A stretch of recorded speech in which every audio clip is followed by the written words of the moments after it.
The committee will come to order.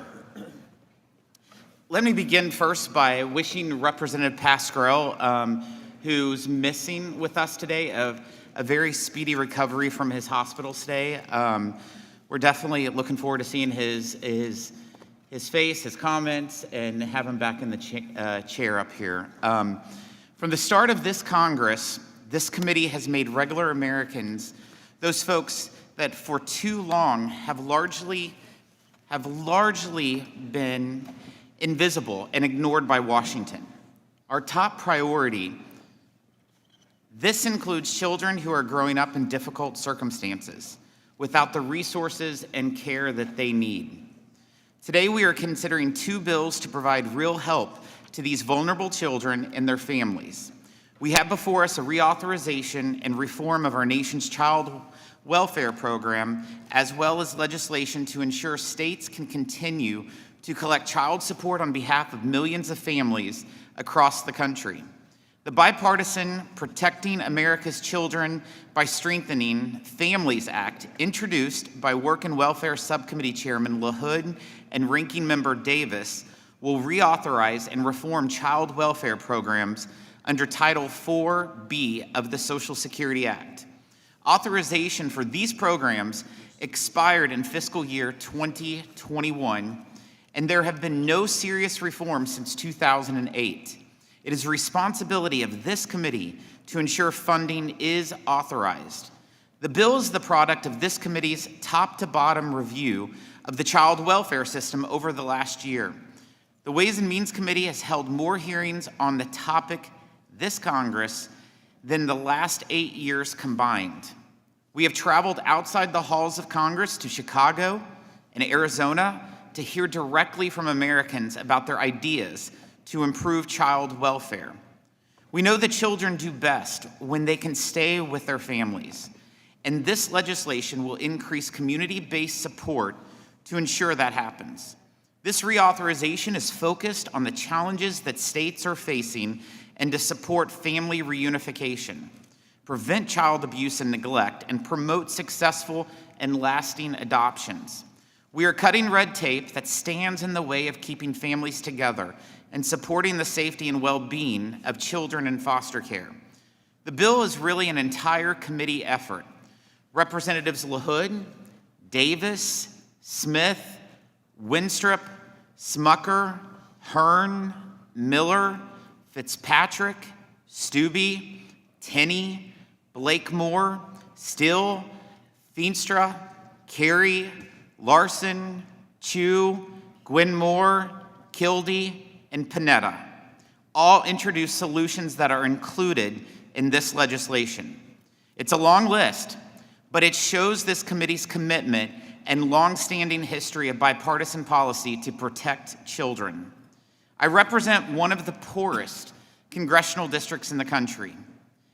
And before I came to Congress, I practiced family law and saw firsthand how our child welfare system can put undue strain on families.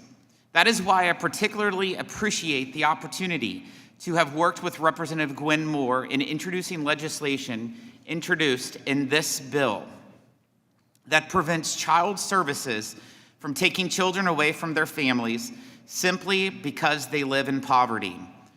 I think about the families separated in Missouri over the years, not because of abuse or neglect, but because they could not afford to pay a bill or new clothes for their kids.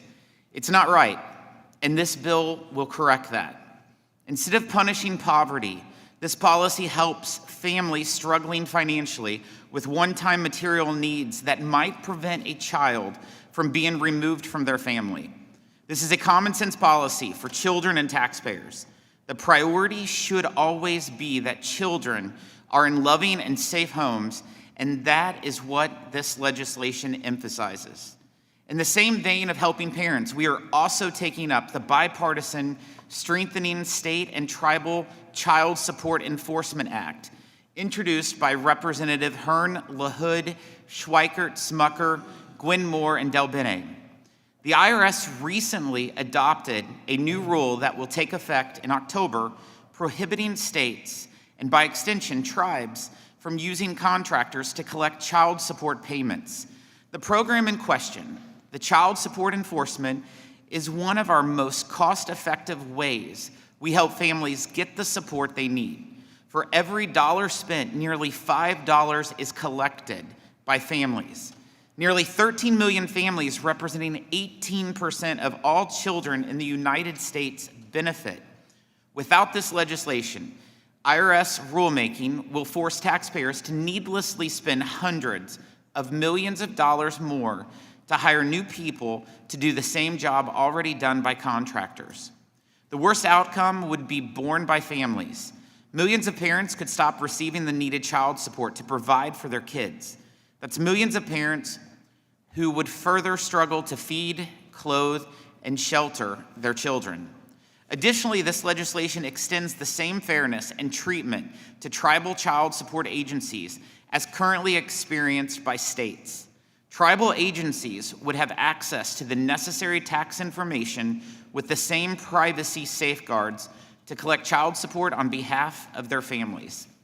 One of the bedrock beliefs about America is that everyone deserves the same chance to succeed in life regardless of their background or the circumstances they were born into.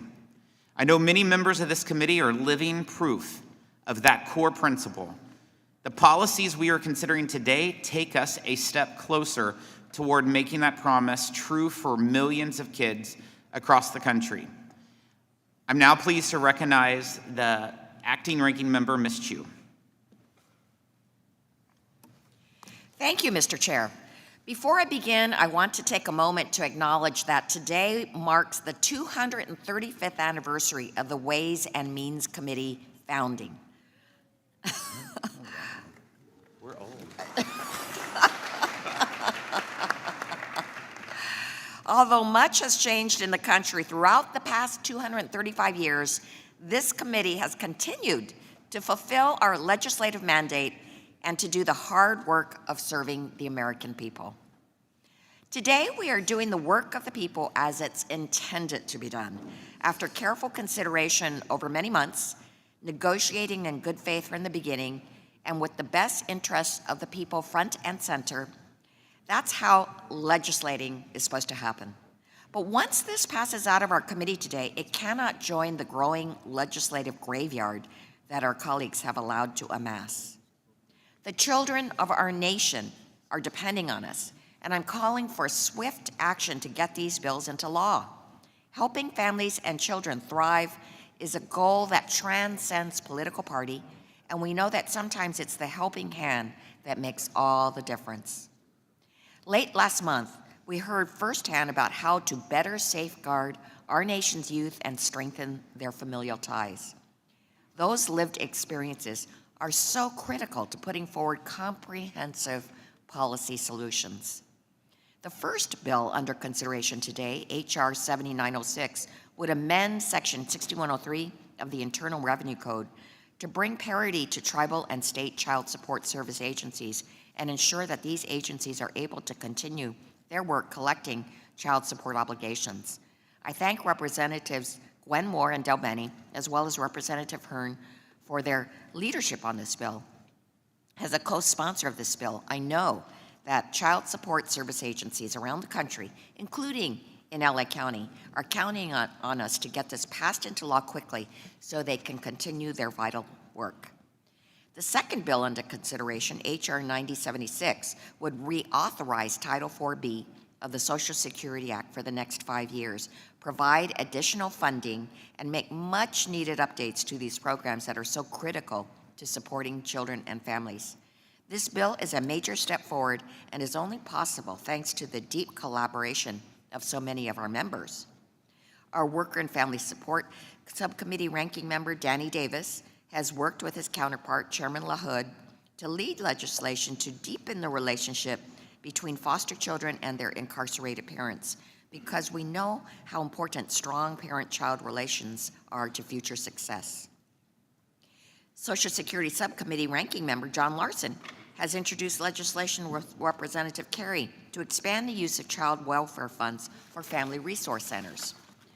Representatives Kildee and Feenstra are expanding the availability of evidence-based interventions to keep children out of foster care, which is complemented by legislation led by Representatives Gwen Moore and Adrian Smith to ensure state child welfare agencies are guided by the voices of those with lived experiences. Centering our work around those most affected is so critical in how we create the most meaningful policy. Representative Gwen Moore also worked with Chairman Smith on legislation to prevent separation when children find themselves in crisis from poverty. Representatives Panetta and Stubbe teamed up to better understand what's happening at youth residential programs and safeguard vulnerable children from abuse. Representatives Evans, Delbene, and Bacon worked together to make sure states are effectively using peer mentoring to support and reunify families. Finally, I've worked with Representatives Bacon and Hearn to lead several pieces of legislation to help tribes strengthen their child welfare programs and protect Native children. I'm also proud to have worked with Representative Blake Moore to invest in the Court Improvement Program, allowing family courts to better work with the foster care system and continue their important work securing strong outcomes for children and families. And I partnered with Representative Miller to connect families to community resources. Our commitment to our nation's children is steadfast because we know that investing in their well-being and success is also an investment in our country and in our future. With that, I yield back the balance of my time. Thank you. Our first order of business is the Strengthening State and Tribal Child Support Enforcement Act, introduced by Representative Hearn. I want to commend Representative Hearn, LaHood, Schweikert, Smucker, Moore, and Delbene for their leadership on this important issue. This bipartisan piece of legislation fixes a long-standing conflict within federal law when it comes to child support enforcement, and it will ensure our tribal communities have the same tools that states have to pursue that enforcement. In fact, this was an issue we heard about specifically during our recent hearing in Arizona. The Child Support Enforcement Program is an undeniable success, both in its 5-to-1 return on taxpayer investment, as well as how it delivers for families in need. It would be an unforced error to derail that success because the IRS, after decades, decided to change course and bar the use of contractors to administer the program. 12.7 million families are counting on this committee to act, and I encourage all my colleagues to support this legislation. I now recognize the gentleman from Oklahoma for the purposes of an opening statement. Thank you, Chairman Smith, and thank you for holding this markup today, including two of my bills, H.R. 8921 and H.R. 7906. I also want to thank my colleagues on the other side of the aisle, Congresswoman Delbene and Moore, for leading H.R. 7906, the Strengthening State and Tribal Child Support Enforcement Act, with me. I would like to submit for the record 2 letters of support for H.R. 7906, one from the Tribal Support Association and another from the National Association of Tribal Child Support Directors. Without objection. Thank you. Child support enforcement is not a partisan issue. It's the right thing for Congress to do, and this fix is also seen in President Biden's 2025 budget. This is an issue that's personal for me. I've spoken on this committee many times before about my childhood, stuck in poverty thanks to a stepdad who was unwilling to work to provide for our family. My mom did what she could, but my siblings and I still went hungry a lot of time, and we never knew if the lights would be on when we got home from school. We didn't have running water in the house for much of my childhood. As I grew older, I took it upon myself to work to support my mother and my siblings, and I had to grow up a lot younger than my peers. These are things that no child should have to experience, and it was one of the driving forces behind my decision to run for Congress. Every kid deserves a childhood without the weight of poverty dragging them down. I can't emphasize enough how important child support enforcement is for families. All kids deserve the resources to grow up in a healthy, stable home, and this piece of legislation will make that goal easier for millions of families to reach. This bill will finally allow tribes who run their own child support enforcement programs to access the Treasury Offset Program. Under the Treasury Offset Program, when a non-custodial parent is due a refund but owes past due child support, Treasury can withhold that tax refund and send it to the state child support agency to get it to the family so these children are properly supported. Currently, no tribes are allowed access to this program, putting tribal families at a huge disadvantage when it comes to collecting past due child support. This bill will fix that. There are 38 federally recognized tribes in my home state of Oklahoma, 10 of which run their own child support enforcement agencies. I've heard from tribes about the unnecessary burden they have to deal with when it comes to collecting past due child support, which can result in tribal families receiving past due child support even later, or missing out on those payments altogether. I'm proud of the work this committee has done to enhance the resources tribes have to take care of their families. Not only will this bill help tribes efficiently run their child support enforcement programs, states will be allowed to continue the use of third-party contractors to help run their child support enforcement programs. Without this fix, we risk states having to bring all child support enforcement services in-house, costing hundreds of millions of dollars, along with the immediate pause of child support payments to millions of families, an absolutely devastating outcome. We cannot let this happen to our families. I urge all of my colleagues to support this piece of legislation along with the larger child welfare package we are considering today to help the children that are growing up to be in this country's next generation. I yield my time. Thank you. I now recognize the Vice Ranking Member, Ms. Chu, for her opening statement. I strongly support H.R. 7906, and I would like to yield time to Ms. Moore to give an opening statement. Thank you so much, Vice Ranking Member, for your recognition. And thank you, Mr. Chairman. Oh, happy day that we're here holding this markup today on a bipartisan basis. I just want to acknowledge our Oversight Subcommittee Chairman Swigert and Ranking Member Pat Skrell, again, for their support and leadership. And of course, our co-leads, Mr. Hearn, Ms. Delbeni, and Mr. Hood, for working with me to advance this important legislation. We all know that child support payments are critical to child well-being and development, and often is the major, if not the only, cash assistance that children can receive. They also help in contributing in fighting child poverty and keeping both parents engaged in supporting their child. 4.1 million parents received child support in the form of cash payments in 2021, and in fiscal year 2022, the Child Support Services collected $26.3 billion in child support in support of families and served more than 12.3 million child support cases. But just because you're awarded child support doesn't mean that you necessarily get it. Only about 7 in 10 custodial parents who are supposed to receive child support actually get it. Now, states and tribes have a number of tools for enforcing child support orders, like withholding, income withholding. Accessing federal and state tax refunds is also an important tool. Nationwide, federal tax offsets are a significant source of child support payments, representing about 12% of child support service collections. Now, appropriate enforcement is why we're here today, and it's a crucial part of our efforts to ensuring that families and children actually get the child support to which they're entitled, including intercepting federal tax returns when necessary. That enforcement tool, when it comes to federal tax refunds, requires state child support programs that rely on contractors to have access to protected federal taxpayer information. Currently, only state child support collection agencies and their contractors can access the offset program that authorizes the Department of Treasury to withhold tax refund amounts owed for past child support payments.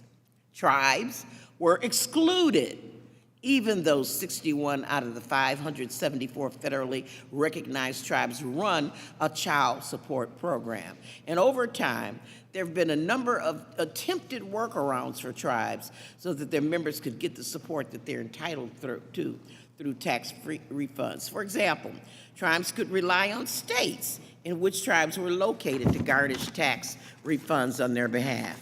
So, many tribes became reliant on a consortium that the state of North Dakota has run to facilitate the process for many tribes across the nation. But the IRS has wavered on whether the consortium is permissible, even shutting it down entirely last tax season. This action had a disastrous effect, which the IRS has at least temporarily reversed. But denying tribes the ability to directly request that tax refunds be garnished for child support, as states can do, is a direct affront to tribal sovereignty and continues to hamper their ability to use their child support enforcement tool. This legislation before us today would provide a long overdue and permanent statutory fix, which tells our tribe, we respect your sovereignty and your ability to have the same authority as states to help ensure them that families and children get the support to which they're entitled. The federal government has trust obligations and treaty responsibilities to Native Americans and tribes that are founded in the U.S. government's duty to uphold tribal sovereignty and self-government. And I am delighted that this committee has prioritized this fix. I've crossed a lot of stuff off because I only have 20 seconds left, but I just want to remind you that we need to have a fix for the contractors as well. And so I'm glad to see that this legislation is before us today, and I urge my colleagues on both sides of the aisle to embrace child support payments. And I yield back. Thank you, Ms. Moore. The committee will now proceed to consideration of H.R. 7906, the Strengthening State and Tribal Child Support Enforcement Act. Without objection, the measure will be considered as read and open for amendment at any point. At this time, I offer an amendment in the nature of a substitute, which was distributed in advance along with a green sheet explaining it. Without objection, the amendment in the nature of a substitute shall be considered as read, open for amendment at any point, and considered base text for purpose of amendment. I will now turn to Tom Bartold, Chief of Staff for the Joint Committee on Taxation, to provide the technical description of the amendment in the nature of a substitute with an emphasis on the changes made since introduction. I ask that members hold their questions until after his presentation. Thank you, Mr. Chairman. The members of the committee have before them two joint committee documents, JCX 34 and JCX 35, which describe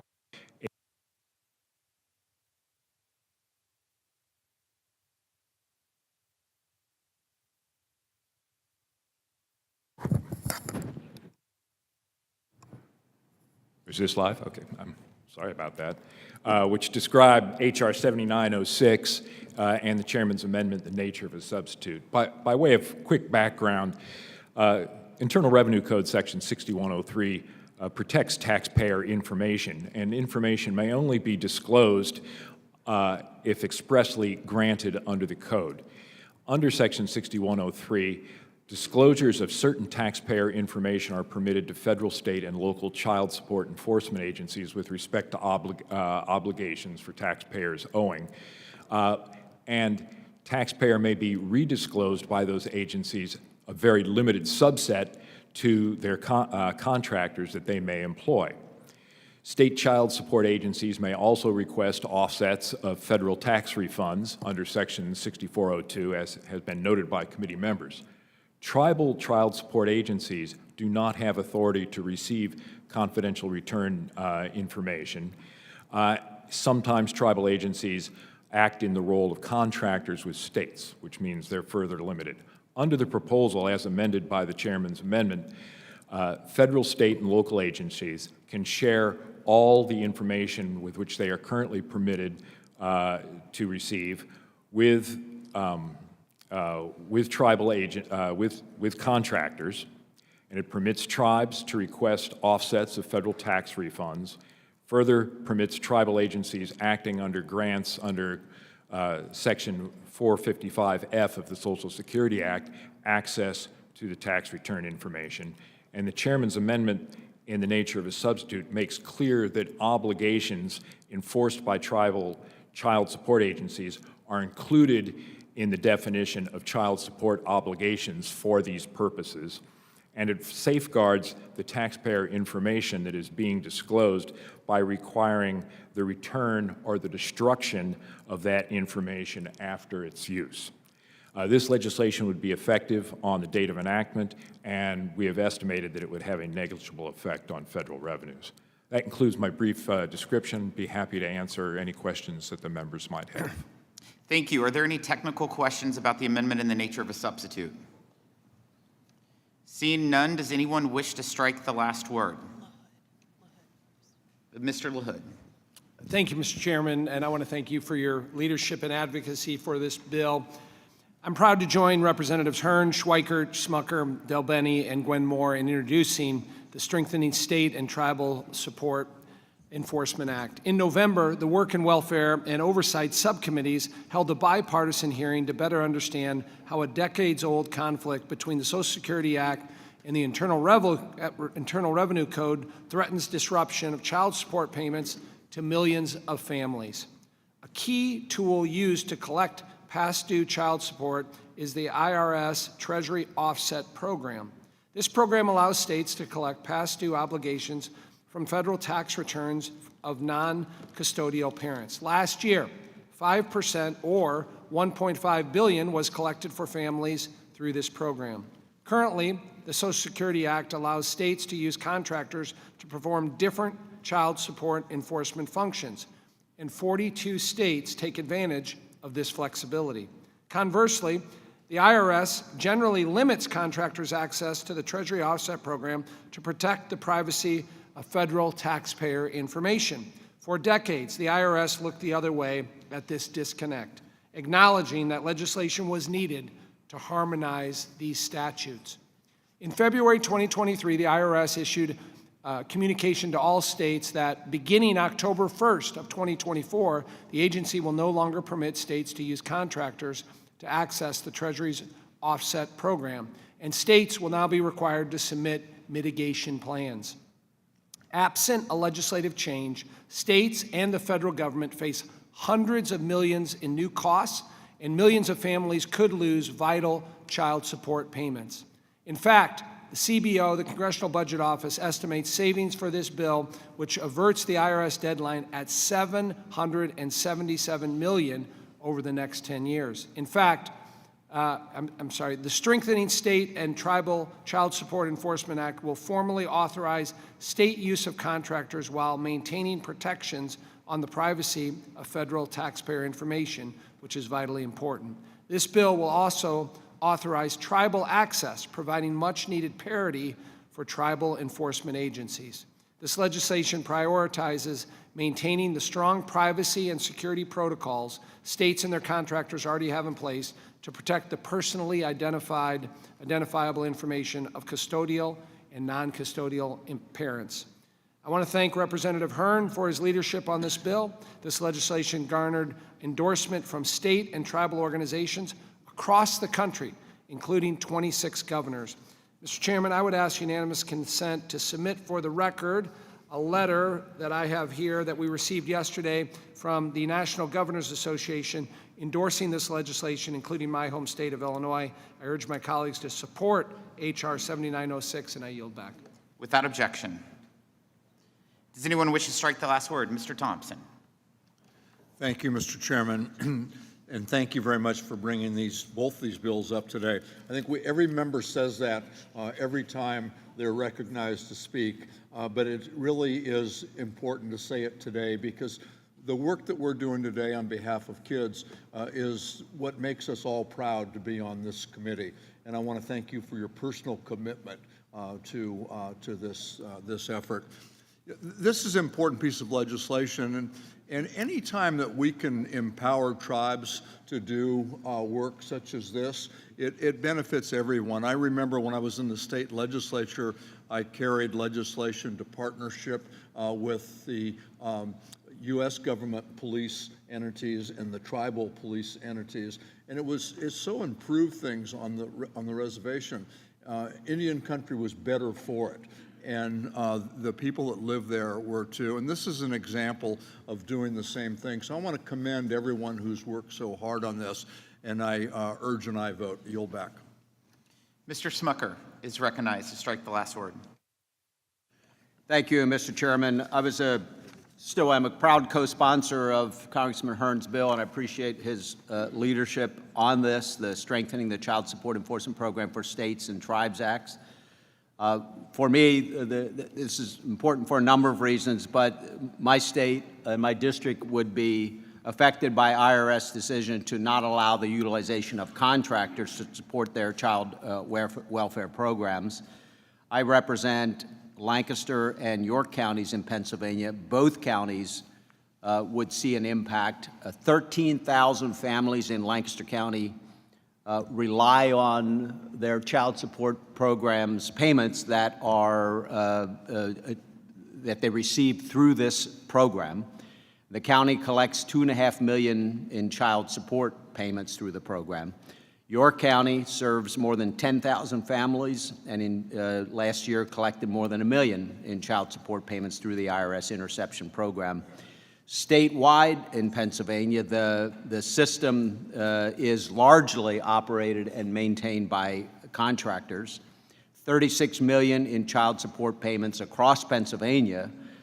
That would be essentially at risk, or they'd have to completely retool their system, which is working well and serving families well, if this idea that, or the IRS provision that would bar contractors were finalized. So it would put children and families at risk in my district and across Pennsylvania. So I, again, appreciate Representative Hearn's leadership. This bill will ensure that states can continue to utilize contractors to support the program, their child welfare programs, protect their access to the successful tax refund program.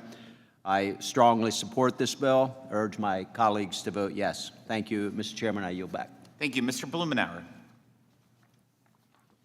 It's nice with all that's going on that we're going to perhaps end the week on a note of bipartisan cooperation. And I do appreciate the notion here of being able to deal with tribal interests. We have a huge obligation to try and make up for past sins.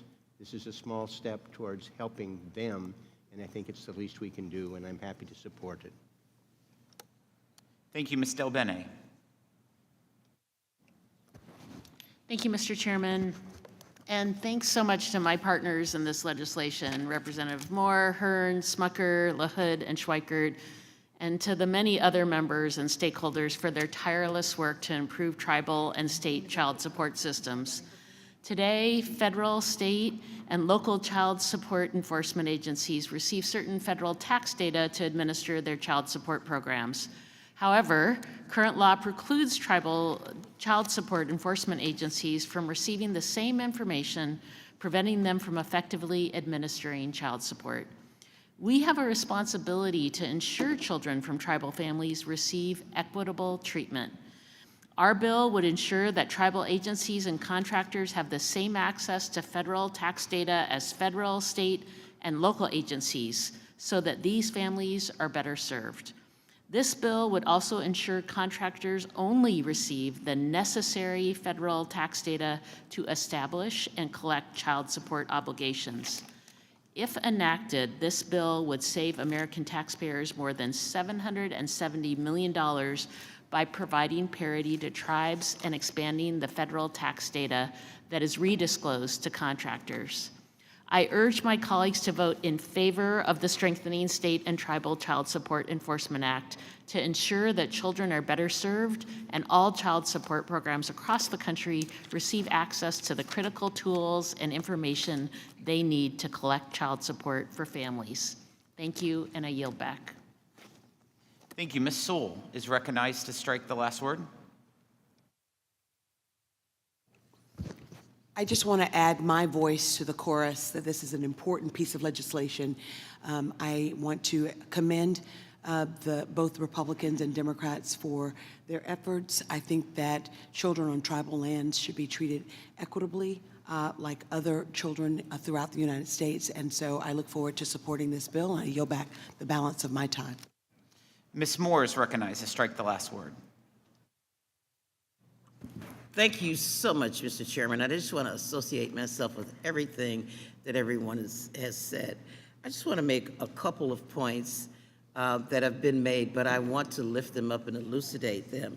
First of all, even though we are providing the necessary fixes in this legislation, we have doggedly protected taxpayer rights as established under 6103. That these fixes do not preclude our protection of taxpayers' data. Secondly, I want to use this time to be a little bit more parochial and talk about my own state of Wisconsin. And I just want to note that my governor, Tony Evers, was the lead in the delegation of 26 governors urging Congress to pass the Strengthening State and Tribal Child Support Enforcement Act. And Mr. Chairman, I do ask unanimous consent to be able to enter this letter into the record. Without objection, glad to see Missouri's on that. Thank you.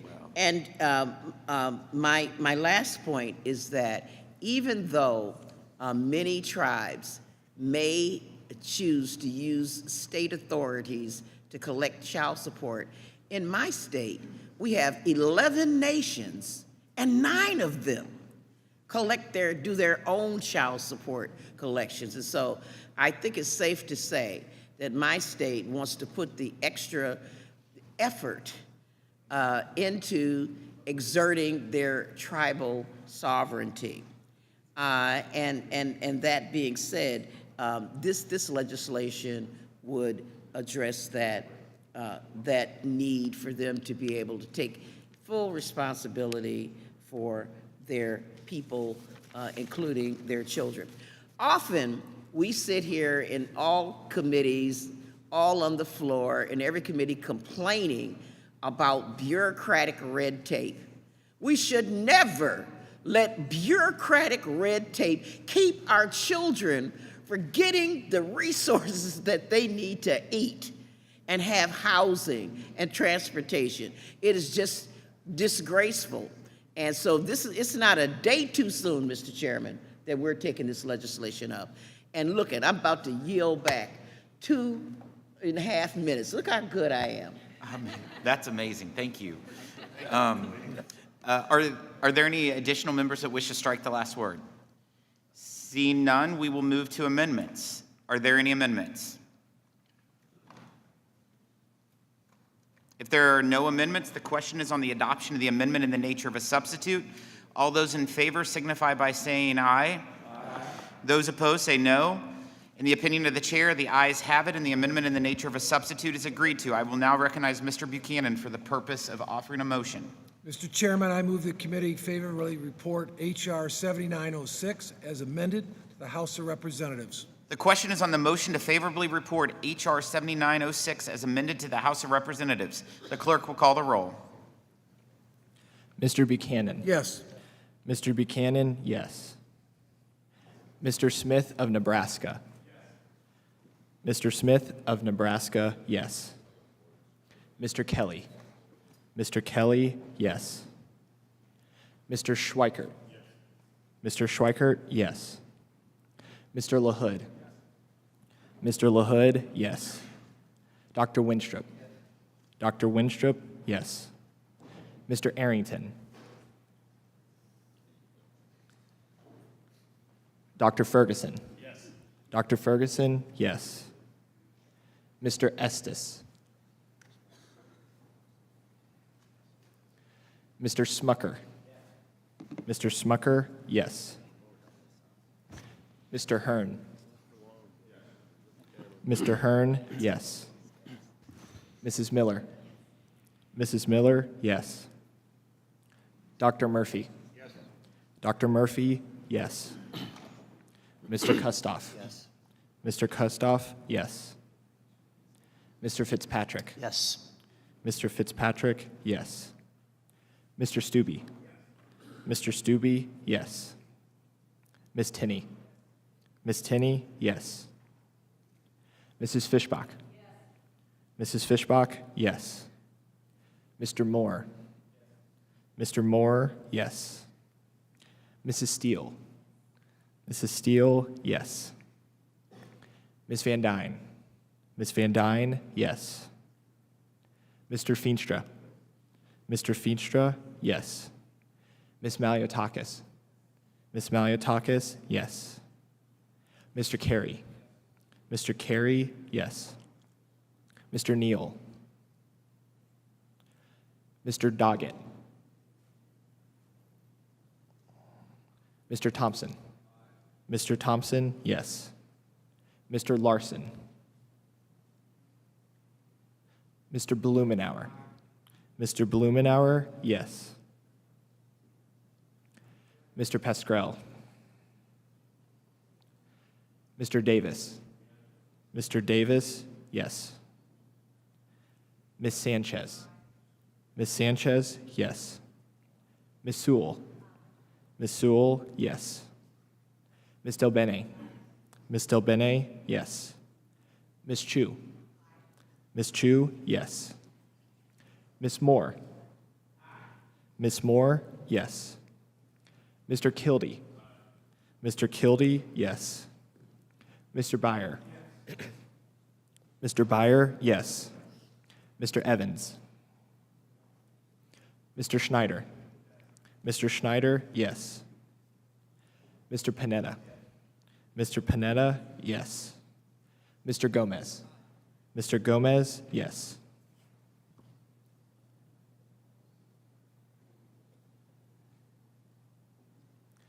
Mr. Arrington. Mr. Arrington, yes. Mr. Estes.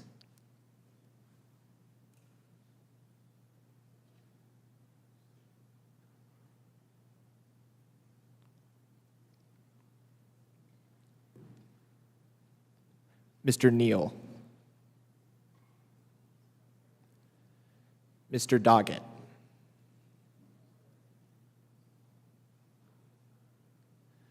Mr. Larson.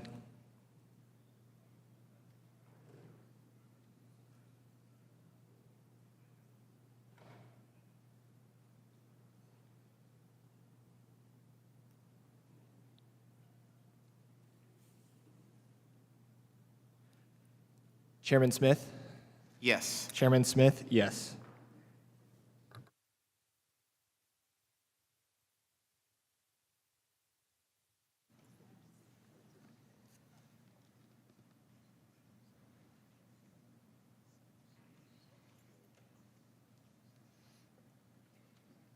The clerk will report the vote.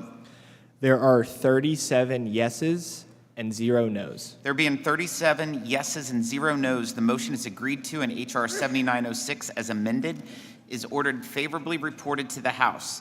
Without objection, I ask that staff be authorized to make technical and conforming changes to H.R. 7906 and that members have 2 additional days to file with the committee clerk supplemental additional dissenting or minority views. Our next order of business is H.R. 9076, the Protecting America's Children by Strengthening Families Act, introduced by Representative LaHood. Work and Welfare Subcommittee Chairman LaHood and Ranking Member Davis have done extraordinary work in pulling together the various solutions that were put forward by numerous members of this committee to reauthorize and reform the Title 4B Child Welfare Program. This has certainly been an all-of-committee effort. Our committee is made up of 2 different political parties, but as we all know, within those parties are varying degrees to each for what it means to be a Republican or a Democrat. The fact that the issue of child welfare and this bill in particular can be reflective of the values and priorities of so many of the different members of this committee from all degrees on the political spectrum really speaks volume to this issue and to the work the committee has put in. Title 4B is over a decade overdue for a deep dive reauthorization. And that is why I appreciate that the committee hit the ground running this Congress, holding multiple hearings, including hearings outside of Washington, to bring these meaningful solutions to the table.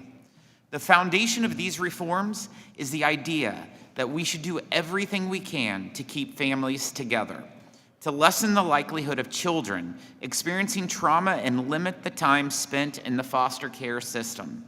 At the same time, we have to reduce the burden on those administering these programs and ensure their planning and decision-making are evidence-based and informed by those who have personal lived experience and knowledge of how the system operates. This legislation makes positive advancements for children and families, and I urge every member to support this legislation. I now recognize the gentleman from Illinois for the purposes of an opening statement. Well, thank you, Chairman Smith, for yielding and for bringing this important legislation before the committee. I also want to acknowledge my ranking member, Danny Davis, and fellow Illinoisan for our collaborative efforts on this bill coming together. This has been a bipartisan effort by the full the Subcommittee of Work and Welfare, and I want to thank all the members on both sides of the aisle for their contributions that we've had over the last year plus. We've had 3 subcommittee hearings that have been very constructive and have really gone on to help put this bill together here today. This bipartisan legislation demonstrates our joint commitment to supporting vulnerable children and parents. Title 4B is one of several child welfare programs overseen by this committee and plays a pivotal role in family preservation and providing flexible funding to states and tribes to promote the safety, permanence, and well-being of children in foster care. It is our committee's responsibility to review and update programs within our jurisdiction, many of which were created decades ago. To meet challenges facing families today, we have brought this legislation. We took that responsibility very seriously. This bill represents the most significant reform to Title 4B since 1993. After a year-long investigation and 3 hearings to learn from stakeholders, parents, administrators, and former foster youth, we have been able to come together to develop a bill that will strengthen the child support system and better support families. 19 members of this committee from both sides of the aisle introduced bills to improve Title 4B, and those reforms are the foundation of what we are marking up today. This is how Congress should work. This is the process of functional governing.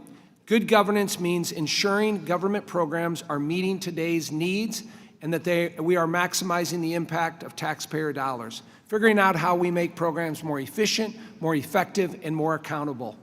It also means mediating different interests to achieve progress on issues that are of common concern. The well-being and safety of America's children and struggling families is certainly an area of common interest to both Democrats and Republicans. The Promoting America's Children by Strengthening Families Act authorizes Title 4B for 5 years and makes several important reforms. This bill will, 1, save taxpayer dollars through early intervention to keep families together whenever possible and reduce the need for foster care. Number 2, remove ineffective requirements and ensure states are accountable for matching federal funds. 3, free up more time for states and caseworkers to focus on families by requiring HHS to reduce administrative burden by 15%. 4, expand access for tribal communities by streamlining funding. 5, build support systems for the 2.5 million grandparents and relatives serving as kinship caregivers.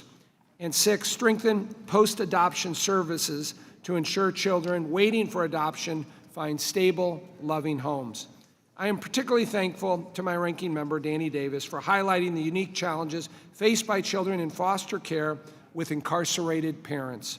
This bill authorizes demonstration projects to find ways to preserve family bonds and ensure relationships are not severed permanently through times of acute crisis. Finally, I want to thank all of the members of the committee for your shared dedication and leadership that have gotten us here today. This bill has been endorsed by more than 30 organizations, including our county, state, and tribal partners, as well as organizations representing former foster youth and families with lived experience.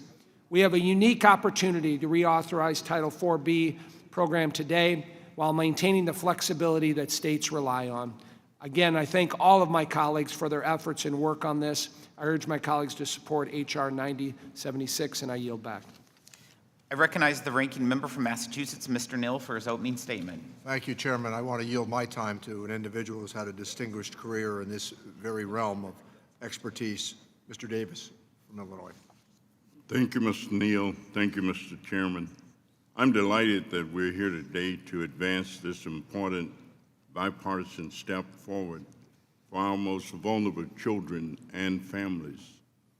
The legislation we consider today would increase guaranteed funding for the Mary Lee Allen Promoting Safe and Stable Families program for the first time since 2006, providing meaningful new resources to make sure all children are in safe, loving, and permanent homes.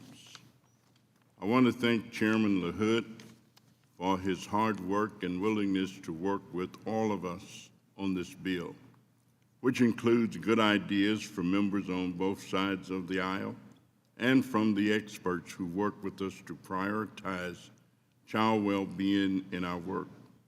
I believe this bill is stronger for our partnership.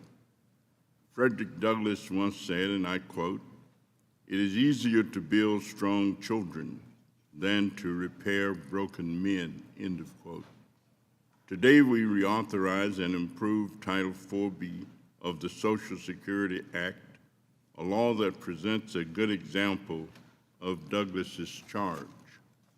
The bill provides modest but critical funding for services all along the child welfare service continuum, supporting families so that they never come into contact with the child welfare system, strengthening struggling families so that they can stay together, helping children in foster care return home safely, and when necessary, ensuring that children who cannot return home find permanent, loving homes with kin or adoptive parents. In addition to providing essential new funding for both state and tribal child welfare agencies to support families, this bill includes numerous significant investments and policy updates that improve child safety and well-being. For example, it invests in aiding kinship caregivers in finding resources that they need and in evidence-based programs that successfully help parents overcome substance use disorders to safely care for their children.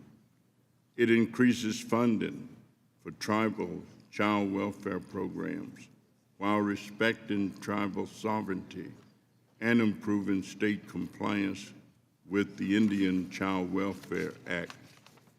It updates our policies to help ensure that parents and children have access to independent legal representation in child welfare court proceedings, a key factor to address racial disparities in child welfare.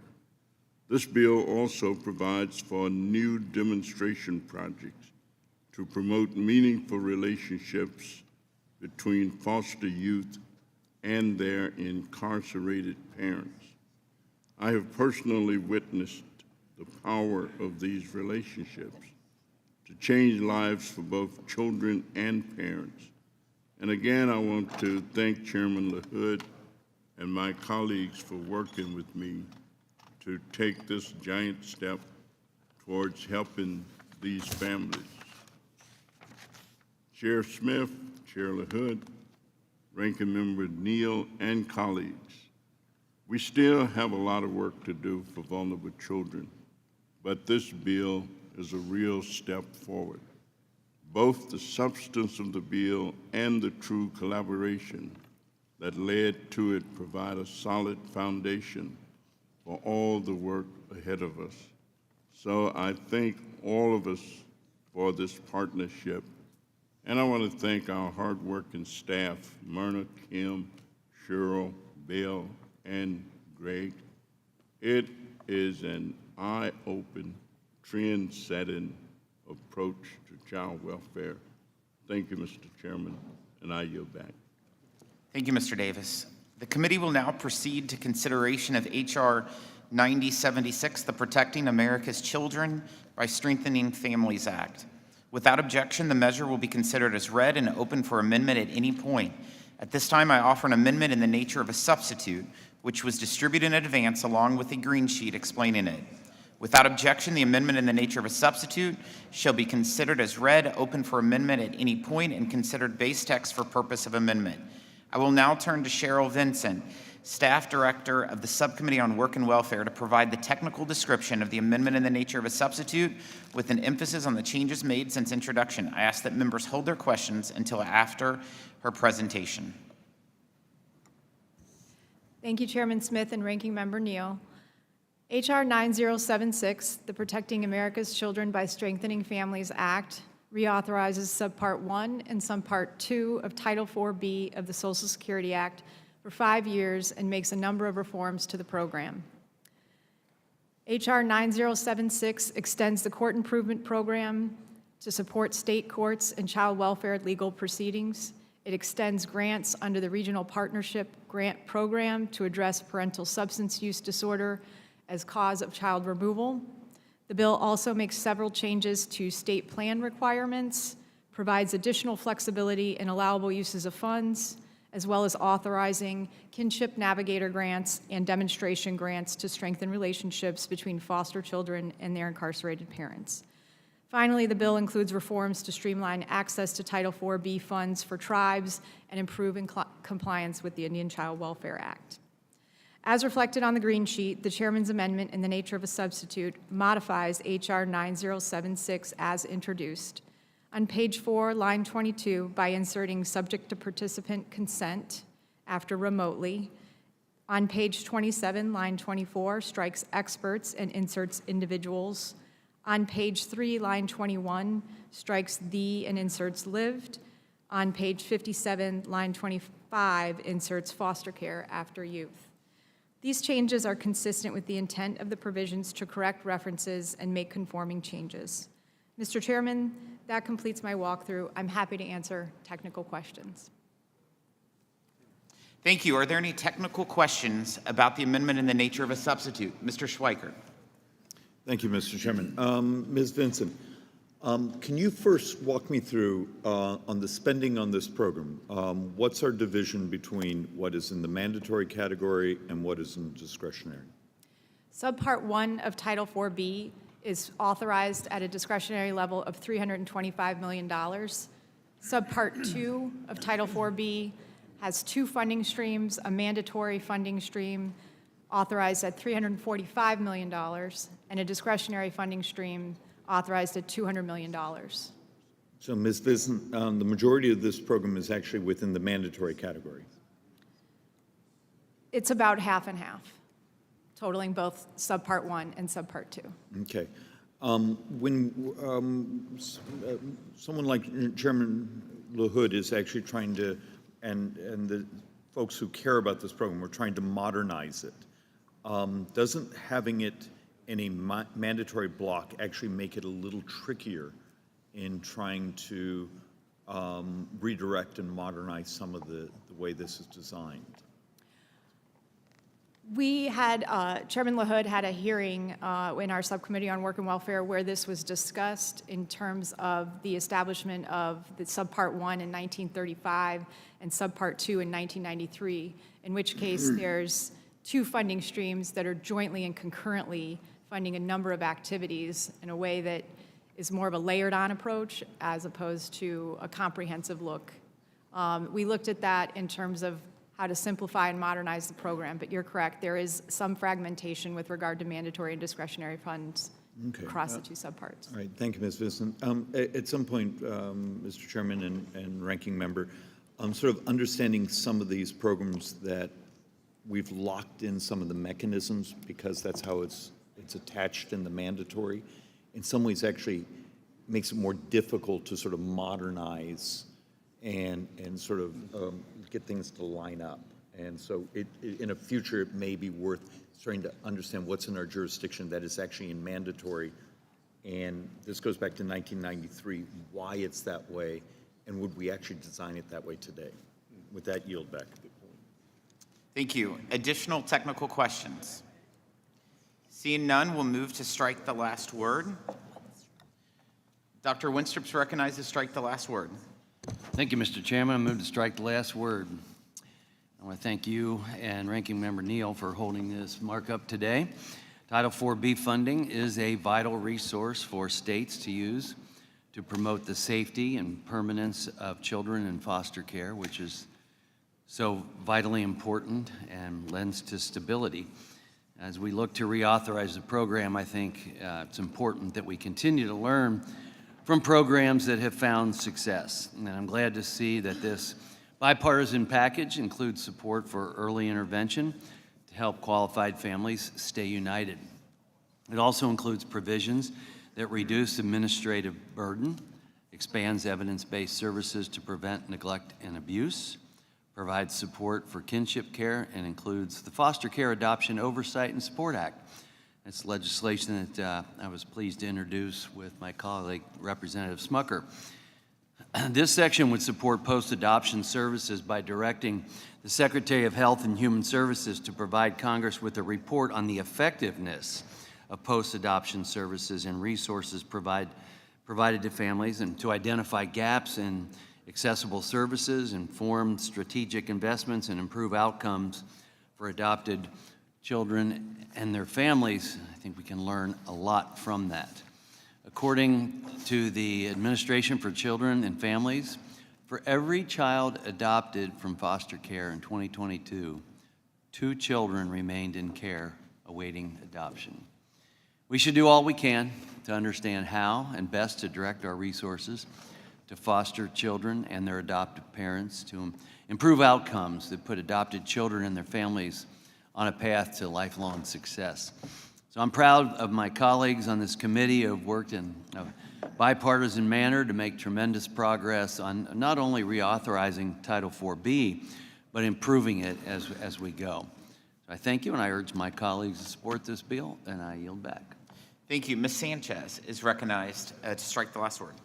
Thank you, Mr. Chairman. I am glad to see a bipartisan proposal here before us today. Title IV-B of the Social Security Act includes funding for countless programs, and reauthorizing it should be a priority for this Congress. Although I know that I and many of my Democratic colleagues fought for some additional funding increase, I'm happy with the progress that we are making today with this agreement. This bill includes mandatory funding increases for essential child welfare services, tribal communities, and kinship navigator programs. It also includes some administrative changes that will help improve equity and family outcomes. I want to highlight a portion of this new agreement that I'm especially excited about. This bill requires HHS to consult with primary prevention stakeholders in evaluating Title IV-B. Trusting community partners, that is, folks who live and work with the families they serve, should be a cornerstone of the child welfare system. These prevention partners will aim to help children before they ever have to even come into contact with the system. We all know that there are issues within the child welfare system. Children of color are far too often overrepresented, and their families are more likely to experience negative outcomes. In 2019, the American Bar Association identified limited access to services as one of the primary factors explaining the racial disparities in the child welfare system. This provision makes an important first step in ensuring that families not only have access to services, but have access to community-driven voluntary services. When community organizations are the first line of defense, research shows that far fewer children end up in the system. I'm glad to share that Los Angeles County is already taking steps to ensure that prevention services are being used to keep children safely in their homes. LA County's Prevention and Promotion Systems Governing Committee, created just last year, works between state and local agencies to ensure that kids can be kept in safe, healthy homes. But this kind of work often needs federal intervention as well. That's why I'm thrilled to see this provision included in today's agreement, and look forward to strengthening primary prevention services in the future, not just for my constituents, but for everyone's. Thank you, and I yield back the balance of my time. Thank you. Mr. Smith is recognized. Thank you, Mr. Chairman. I move to strike the last word. And today marks an important opportunity to make long neglected improvements to our federally funded child welfare programs. Despite being reauthorized in 2018, Title IV-B programs have not seen, as we've been discussing, significant reform since 2008, actually before many of the impacted children were even born. This package includes many common sense, long overdue policy changes to better protect children from abuse and neglect, keep families together, support foster youth transitioning to adulthood, and improve administration, effectiveness, and transparency of child welfare programs.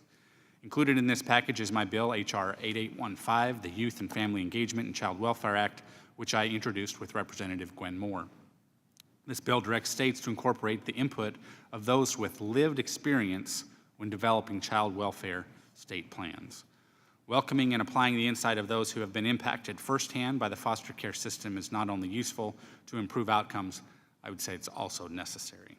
Taking steps like this to ensure our child welfare programs better serve American youth and families is one of the most important ways we as a committee can help secure a brighter future for this country.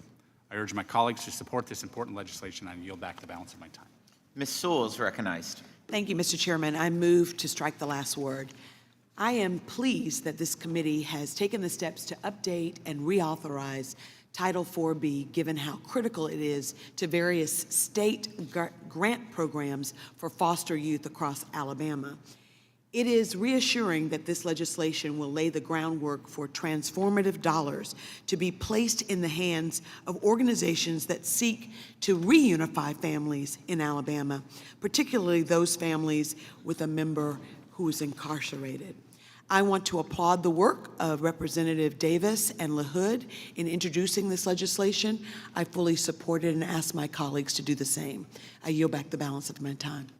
Thank you. Mr. Smucker is recognized. Thank you, Mr. Chairman. This bill is a strong and bold proposal to strengthen our nation's child welfare system, which will improve the lives of countless children and families. The Protecting America's Children by Strengthening Families Act reauthorized the Title IV-B program, which underpins much of the child welfare system and provides funding to states for community-based and prevention-oriented programs and services. Mr. Chairman, I ask unanimous support or consent to insert into the record a letter of support for this bill signed by over 20 stakeholder groups in the child welfare field. Without objection. Thank you.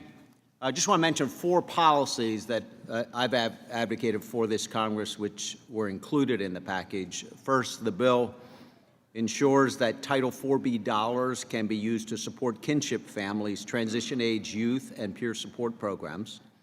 Next, the legislation instructs HHS to reduce the administrative burden imposed on state and tribal child welfare agencies by 15%, allowing agencies to spend more time serving children and families rather than doing duplicative paperwork.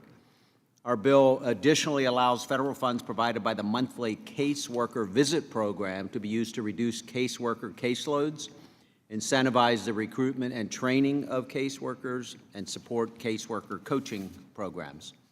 Finally, Dr. Wenstrup and I co-led a bill that was included in this package, which would gather data on failed adoptions from foster care and assess the effectiveness of post-adoptive services. This legislation aims to provide vital resources to families in need with the goal of preventing them from needing the foster care system in the first place and helping to maintain healthy families, which are the cornerstone of our society. So I thank Mr. LaHood for his leadership, his work on this package, and I urge my colleagues to vote yes. Thank you, Mr. Chairman. I yield back. Ms. Delbene. Thank you, Mr. Chairman. I move to strike the last word. I am very proud to have core concepts from the Parents Engaging with Experienced Resilient Mentors Act, or the Peer Mentors Act, included in H.R. 9076, the Protecting Americans' Children by Strengthening Families Act, which we are considering today. I was honored to work on introducing this important bill with my friend and colleague, Representative Dwight Evans.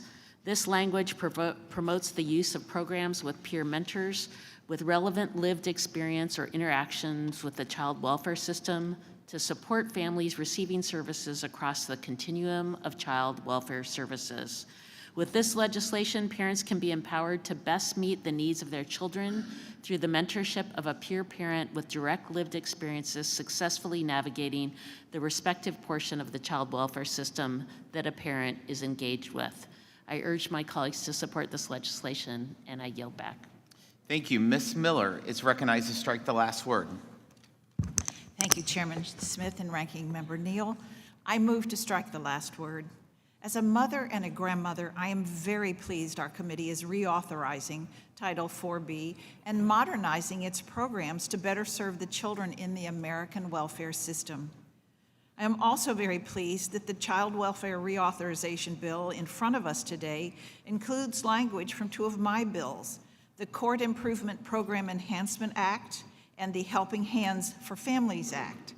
In the Helping Hands Act, I introduced this with Representative Judy Chu to allow Title IV-B funds to be used for electronic services and tools that connect families to essential support services via online portals.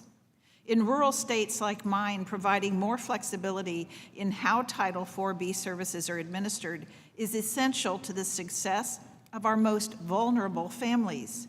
For this reason, Helping Hands has received glowing endorsements from child welfare and community service offices across the country, including Care Portal, a technology platform designed to connect child welfare agencies with churches and community members who want to help vulnerable children and families in their local area. I would like to submit all of these letters of endorsement for the record.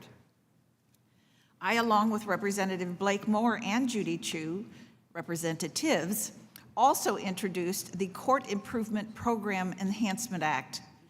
The Court Improvement Program helps connect conduct hearings on child abuse and neglect in a timely manner and provides training to judges about trauma-informed care. Our bill allows CIP funds to be used towards improving technology support for remote hearings and allows state courts to use CIP funds for remote training for judges, attorneys, and other legal personnel. Inclusion of this bill in the reauthorization will greatly improve parent, family, and youth engagement in their child welfare proceedings, as it is imperative that everyone involved is appropriately trained. I encourage all my colleagues to vote yes on the Protecting American Families by Strengthening American Families Act, and thank my colleagues for all their work on our bipartisan priorities that are included in this bill. With that, Chairman Smith, I yield back. Thank you. Ms. Chu. I move to strike the last word. I'm so pleased that this committee is marking up the bipartisan Protecting America's Children by Strengthening Families Act of 2024, a bill that wouldn't just reauthorize through 2029 the Title IV-B programs critical to protecting the welfare of our nation's children, but it would also increase Total 4B federal funding by what the CBO estimates will be $714 million over the next 10 years. In fact, under this bill, every state would see about a 20% increase in their mandatory 4B funding, and tribes would get an overall 38% increase in mandatory funds.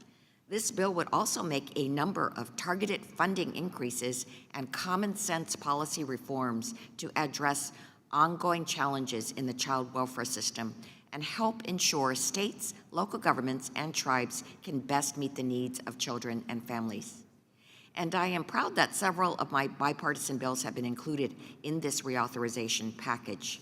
First, it includes my and Representative Don Bacon's Strengthening Tribal Families Act to strengthen the implementation of the Indian Child Welfare Act, or what's called ICWA.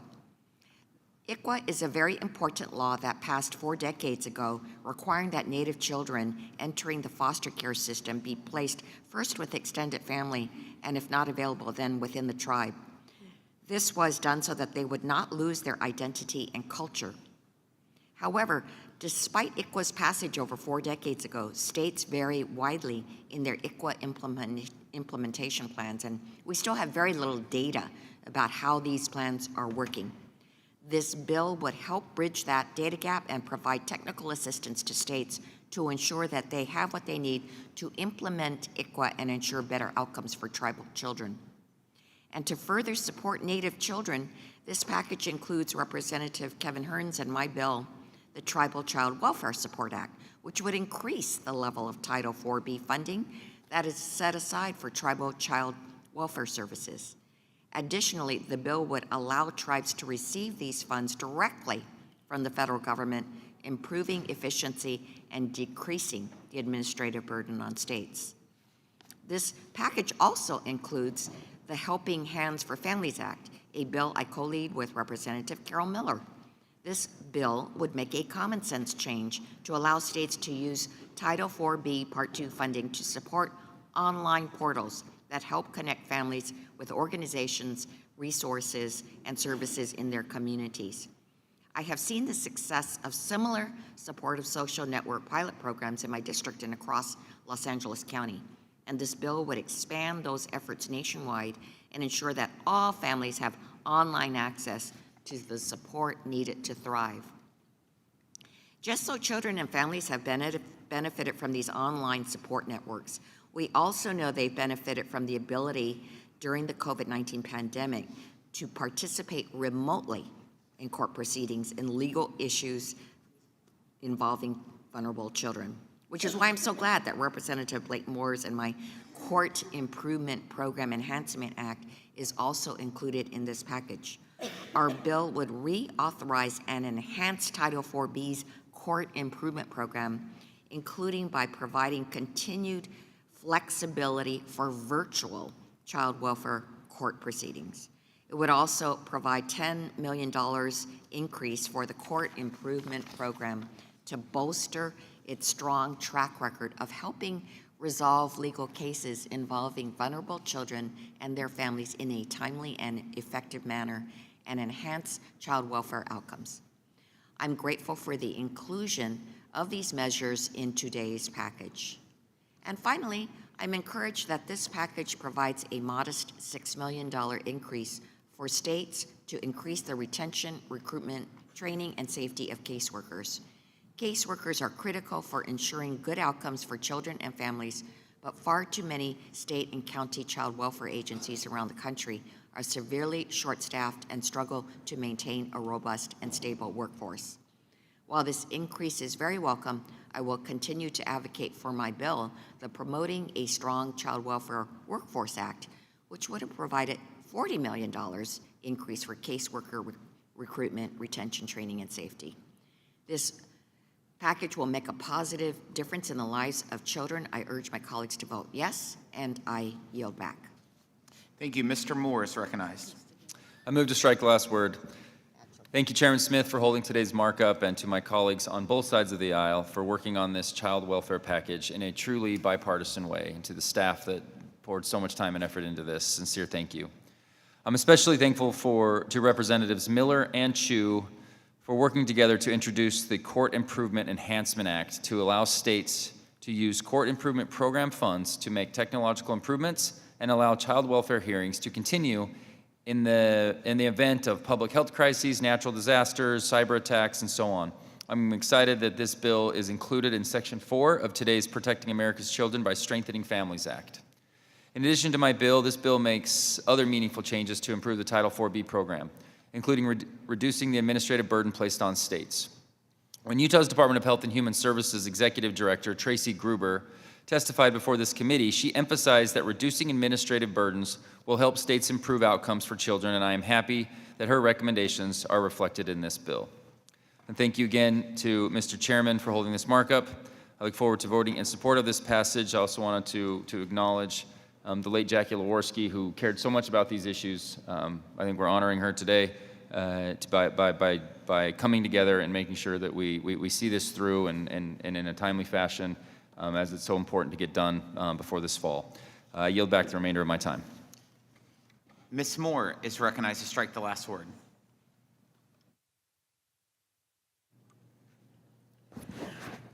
Thank you so very, very much, Mr. Chairman. And here we are marking up the Protecting America's Children by Strengthening Families Act.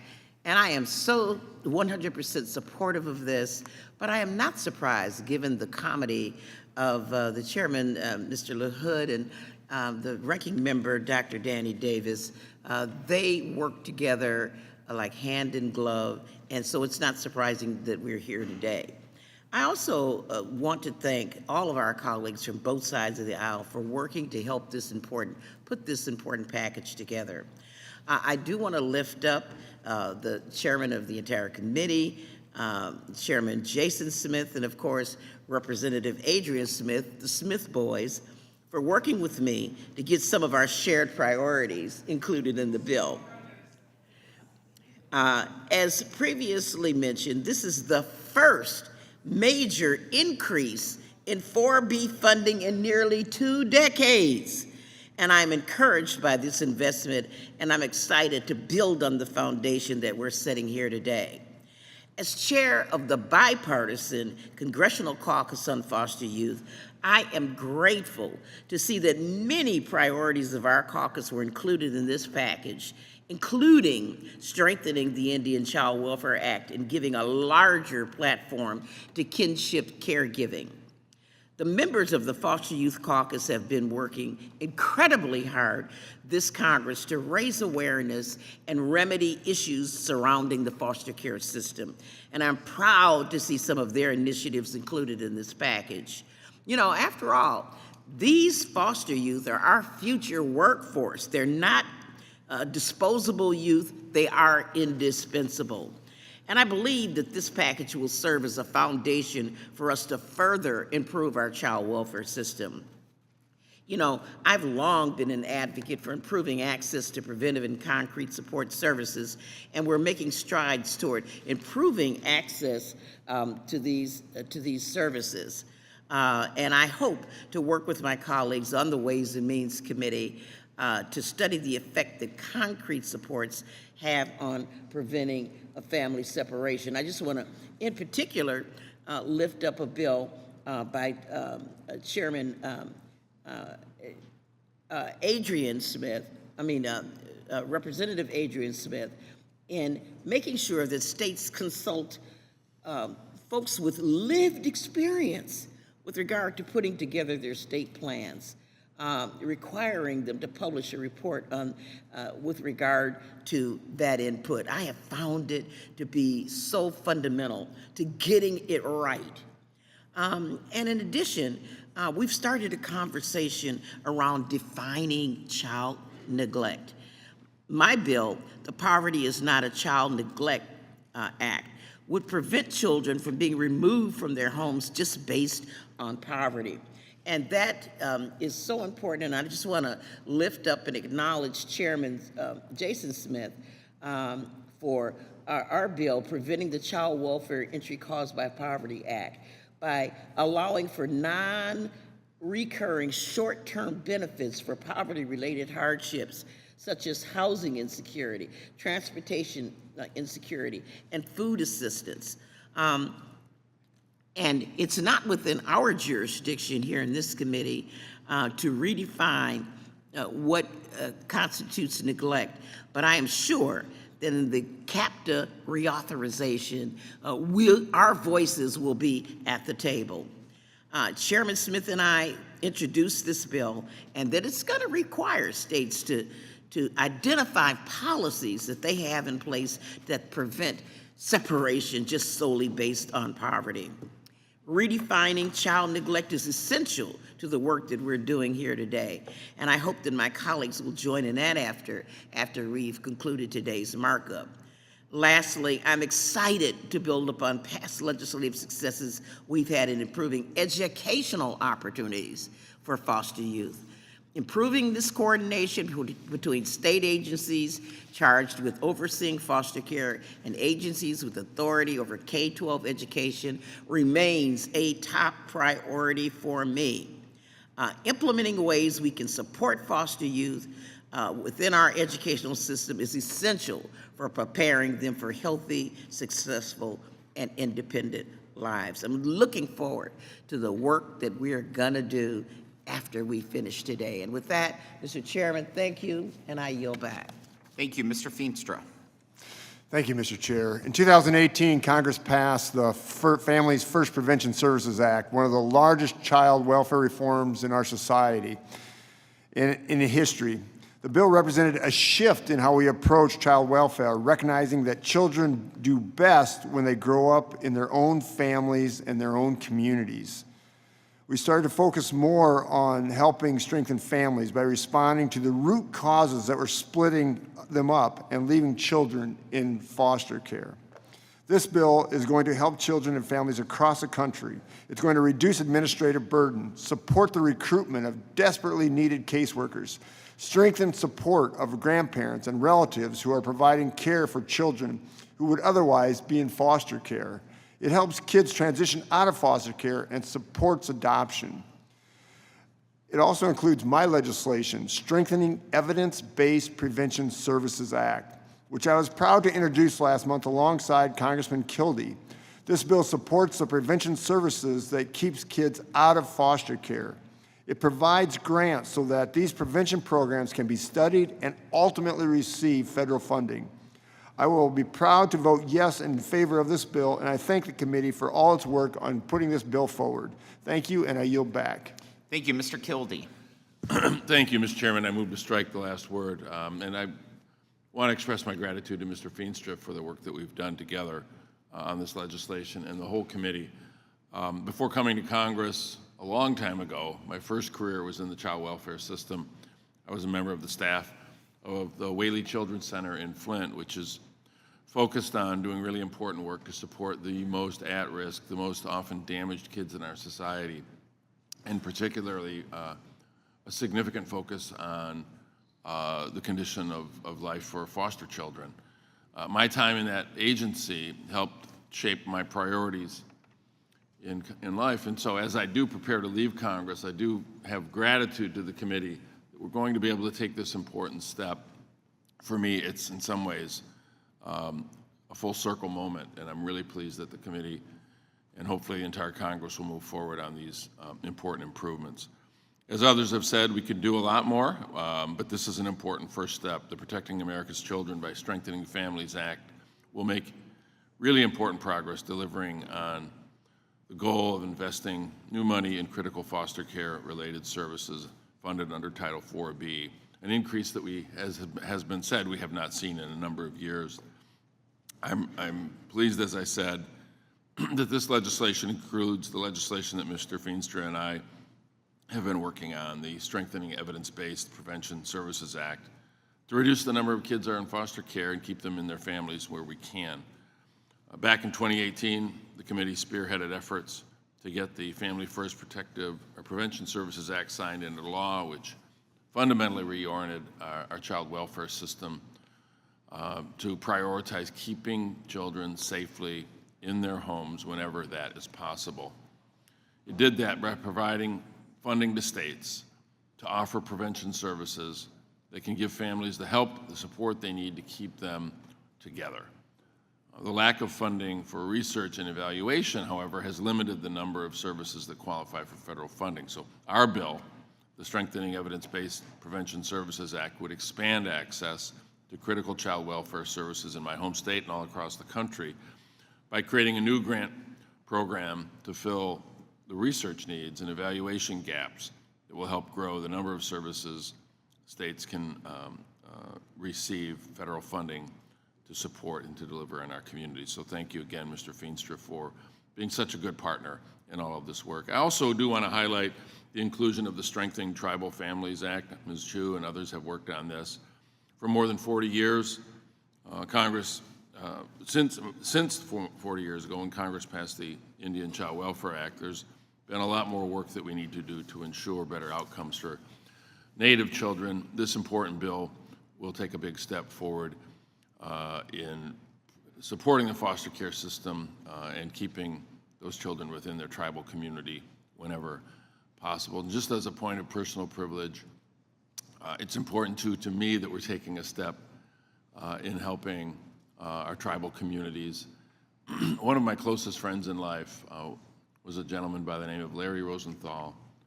We just lost Larry not that many days ago. He was the legislative director for my uncle Dale Kildee when he served here in Congress. He served in an important role in the Clinton administration, working on issues important to Native Americans, and then became one of the strongest voices on behalf of Native American communities in the private sector when he left government. His voice was an important one.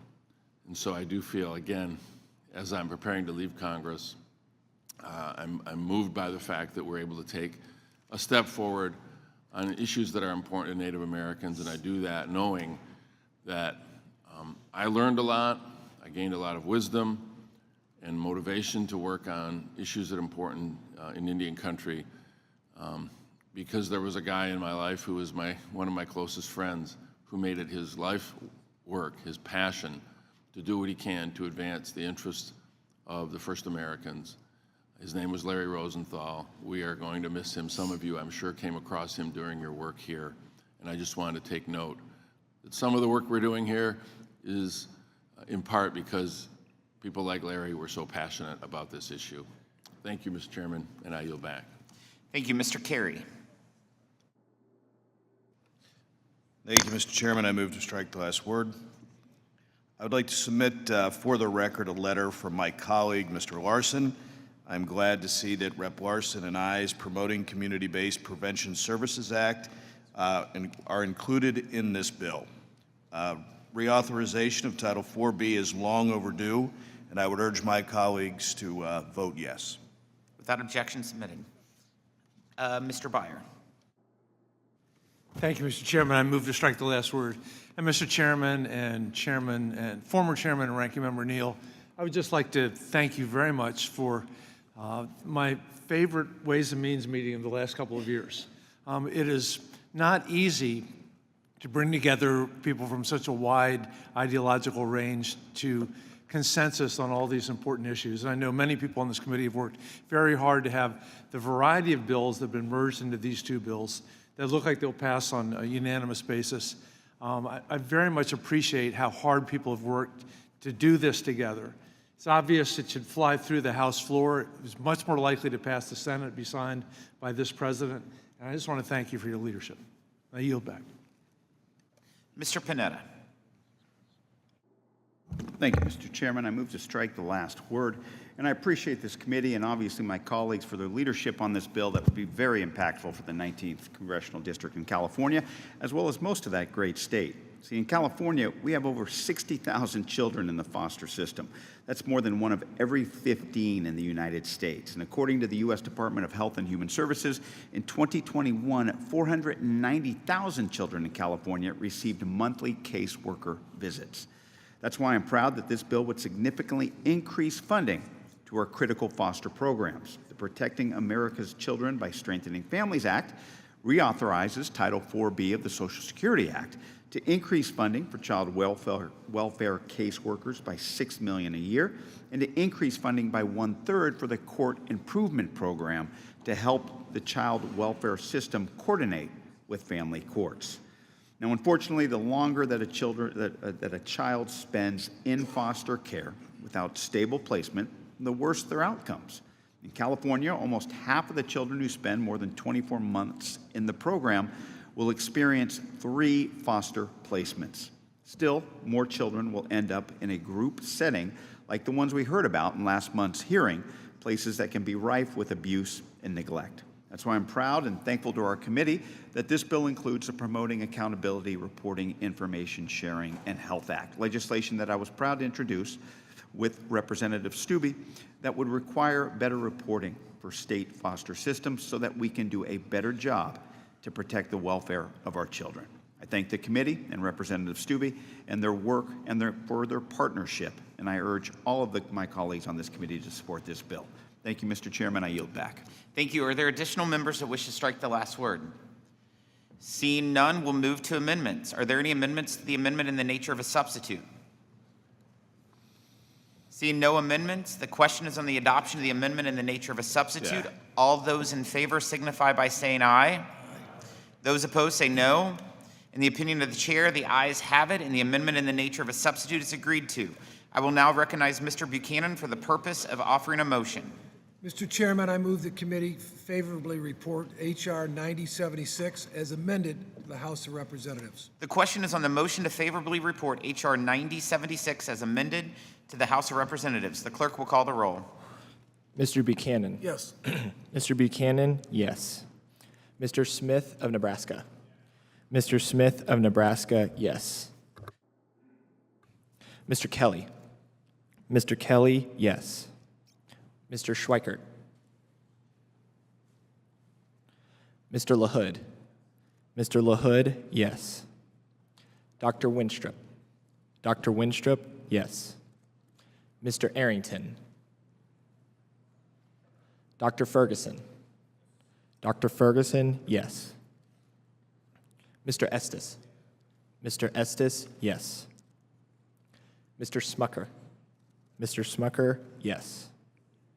Mr. Hearn. Mr. Hearn, yes. Mrs. Miller. Mrs. Miller, yes. Dr. Murphy. Dr. Murphy, yes. Mr. Kustoff. Mr. Kustoff, yes. Mr. Fitzpatrick. Mr. Fitzpatrick, yes. Mr. Stubbe. Mr. Stubbe, yes. Ms. Tinney. Ms. Tinney, yes. Mrs. Fishbach. Mrs. Fishbach, yes. Mr. Moore. Mrs. Steele. Mrs. Steele, yes. Ms. Van Dyne. Mr. Feenstra. Mr. Feenstra, yes. Ms. Maliotakis. Ms. Maliotakis, yes. Mr. Carey. Mr. Carey, yes. Mr. Neal. Mr. Neal, yes. Mr. Doggett. Mr. Thompson. Mr. Thompson, yes. Mr. Larson. Mr. Blumenauer. Mr. Blumenauer, yes. Mr. Pascrell. Mr. Davis. Mr. Davis, yes. Ms. Sanchez. Ms. Sanchez, yes. Ms. Sewell. Ms. Sewell, yes. Ms. Delbene.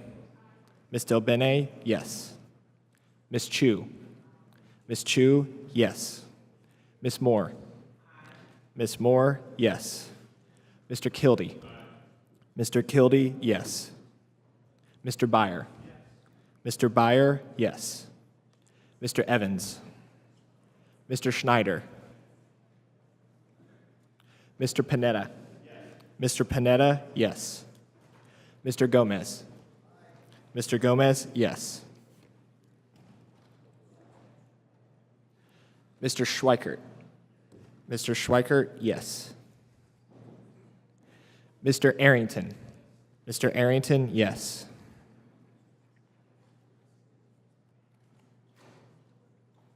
Mr. Moore. Mr. Moore, yes. Ms. Van Dyne. Mr. Doggett. Mr. Larson.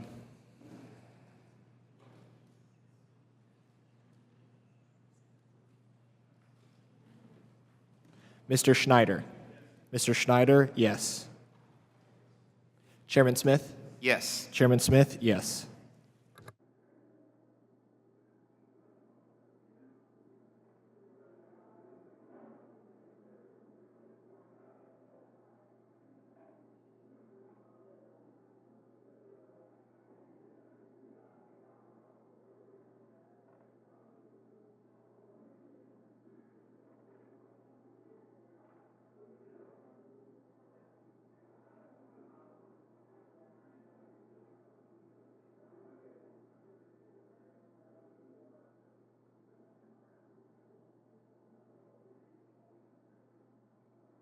Clerk will report the vote. The yeses are 38, the noes are 0. There being 38 yeses and 0 noes, the motion is agreed to and H.R. 9076, as amended, is ordered favorably reported to the House. Without objection, I ask that staff be authorized to make technical and conforming changes to H.R. 9076 and that members have 2 additional days to file with the committee clerk supplemental additional dissenting or minority views. There being no further business before the committee stands adjourned.